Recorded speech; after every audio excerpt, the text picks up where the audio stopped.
Bismillahirrahmanirrahim. Assalamualaikum warahmatullahi wabarakatuh. Alhamdulillah, wassalatu wassalamu ala rasulillah, wa ala alihi wa sahbihi wa mawalah. Rabbi shrah li sadri wa yassir li amri, wahlul 'uqdatam min lisani yafqahu qawli. Allahumma inna nas'aluka ilman nafi'ah wa rizqan thayyiban wa amalan mutakabbalan. Para pemirsa yang dirahmati oleh Allah Subhanahu wa taala, alhamdulillah pada kesempatan ini kita bisa berjumpa secara virtual, secara daring untuk bersama-sama mendiskusikan atau memahami satu topik tentang epistemologi integrasi sains dan Islam. Para pemirsa yang dirahmati oleh Allah, sebelum istilah integrasi yang banyak digunakan saat ini, bahkan dengan beberapa tambahan, misalnya ada keilmuan integratif, kemudian ada integrasi interkoneksi. Pada tahun 70-an kita dikejutkan dengan gagasan yang dikemukakan oleh Syed Muhammad Najib Alatas tentang islamisasi pengetahuan.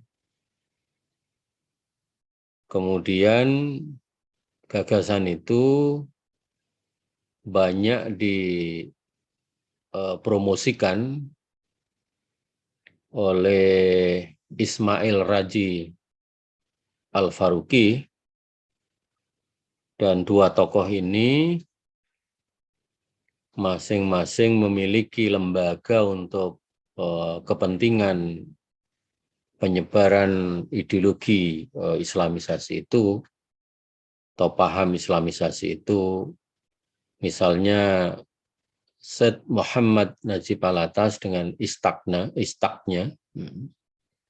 dan Ismail Raji Al-Faruqi dengan triple IT-nya.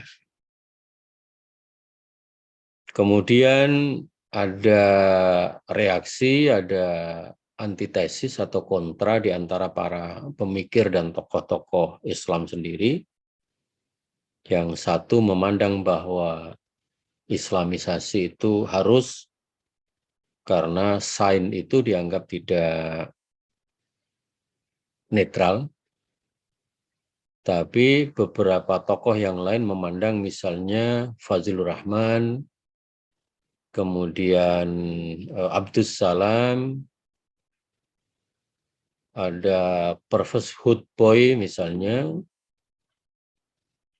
termasuk kalau di Indonesia itu ada Kunto Wijoyo, itu menolak bahwa sains itu netral, ya. Sains itu tidak perlu ada islamisasi sains, karena sesungguhnya sains itu netral. Nah, pandangan-pandangan yang berkembang itu kemudian terus bergulir sampai pada akhirnya muncullah istilah yang sekarang ini adalah integrasi sains dan Islam. Tetapi secara epistemologi, dua hal saja secara epistemologi ini yang saya pandang perlu untuk saya sampaikan di sini. Yang pertama adalah tentang sumber ilmu pengetahuan itu, atau sumber pengetahuan.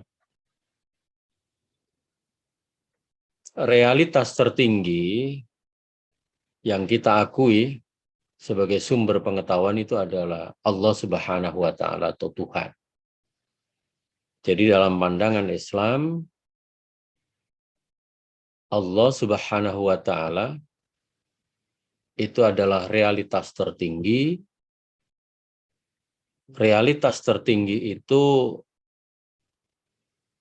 mewahyukan dua kitabnya. Yang pertama adalah yang tertulis yang disebut dengan ayat-ayat qauliyah, dan yang kedua adalah yang tidak tertulis berupa hukum-hukum alam ini atau al-kaun, ya, sunnatullahnya itu. Maka antara dua sumber ilmu ini, gitu ya, yang berasal dari Al-Quran maupun dari Al-Kaun, itu akan melahirkan tiga pengetahuan.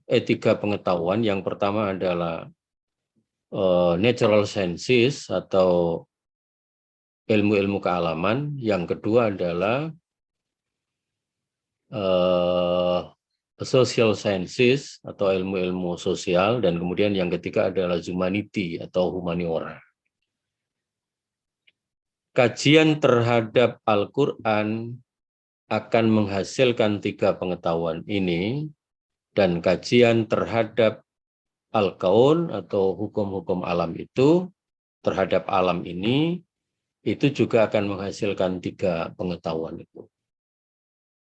Maka karena dua sumber pengetahuan tadi asalnya atau berasal dari Allah Subhanahu wa taala, dua-duanya adalah ciptaan Allah Subhanahu wa taala, maka tidak mungkin ada pertentangan antara pengetahuan yang sumbernya berasal dari Al-Quran maupun pengetahuan yang sumbernya berasal dari wahyu. Atas dasar itu, maka sesungguhnya tidak ada pertentangan antara sains dan Islam. Itu dalam pandangan Islam sendiri. Karena Islam itu boleh disebut sebagai agama pengetahuan. Banyak ayat Al-Quran dan hadis-hadis Nabi yang mendorong umat Islam untuk mengembangkan sains, mengembangkan ilmu pengetahuan ini. Dan ada pandangan juga yang mengatakan bahwa kebenaran itu tunggal, seperti yang dikemukakan oleh Ismail Raji Al-Faruqi itu. Kebenaran itu tunggal. Al-haq atau kebenaran itu tunggal. Atas dasar itu maka tidak ada kebenaran yang mendua.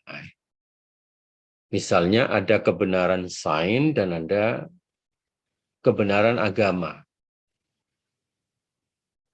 Mestinya antara kebenaran sains dan kebenaran agama itu dalam pandangan Islam itu satu, tunggal. Bisa dipadukan. Misalnya, kalau terjadi pertentangan antara sains dengan Islam, maka sainsnya itu yang harus ditinjau kembali. Kalau kemudian ada pertentangan antara Islam dengan sains, dan sainsnya sudah dibuat berulang kali, ditinjau berulang kali, masih benar. Hasil-hasil penelitian, eksperimen, riset, gitu, tetap.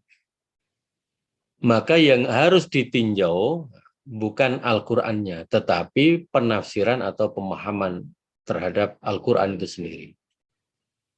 Atas dasar itu, maka kebenaran sains dan kebenaran Islam itu mestinya, kata Al-Faruqi, tidak bisa dipertentangkan. Jadi kebenaran itu tunggal, kebenaran itu satu.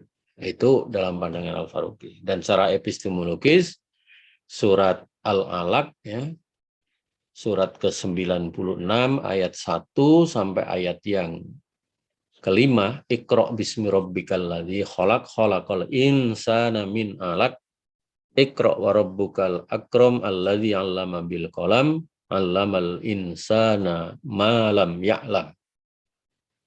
Pada 5 ayat surat Al-Alaq itu mengandung dimensi ya, ontologi pengetahuan dan epistemologi pengetahuan. Bahwa pengetahuan itu didapat dengan Iqra'. Iqra' maknanya tentu luas.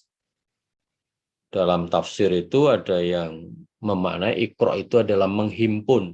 Menghimpun itu di situ ada membaca, mengkaji, meneliti, gitu ya. Itu Iqra'. Nah, untuk mendapatkan pengetahuan itu ya harus dengan Iqra' tadi itu. Alladzi 'allama bil qalam. Nah, bagi kita tentu saja membaca pengetahuan yang sudah terdokumentasikan di dalam khazanah pengetahuan, baik dalam perpustakaan digital maupun dalam perpustakaan konvensional. Para pemirsa yang dirahmati oleh Allah, itu aspek ontologi dan epistemologi ilmu. Jadi dalam mengarungi dunia ini, ada Tuhan yang bersama kita. Dalam mengembangkan ilmu ini, Tuhan menyediakan lokusnya yang bisa dirisetnya, yaitu ayat-ayat kauliyahnya dan ayat-ayat kauniyahnya. Lalu secara